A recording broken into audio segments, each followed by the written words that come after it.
بھائیو ادھر آؤ، بات بڑی غور طلب ہے، غور سے سنیے گا، غور سے سمجھیے گا، اپنے لیے، اپنے ملک پاکستان کے لیے۔ السلام علیکم۔ میں نے ابھی سوشل میڈیا پہ ایک آڈیو میسج سنا پی ٹی آئی کا، جس میں وہ پلاننگ کر رہے ہیں کہ پشاور کو ڈھاکہ بنائیں گے،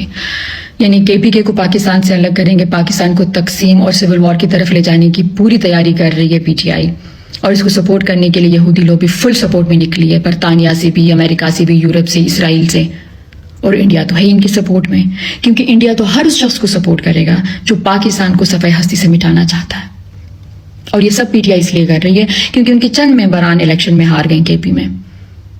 لیکن بہت سارے لوگ کے پی سے ہارے ہیں، جیسے سراج الحق صاحب ہیں، جیسے حیدر ہوتی صاحب ہیں، آفتاب احمد شرپاؤ ہیں، ایم الولی خان ہے، سمر بلور ہیں، پنجاب سے رانا ثناء اللہ ہے، منصیرت سے نواز شریف ہیں، اور اس کے علاوہ خواجہ سعد رفیق ہیں، بہت سارے نام ہیں،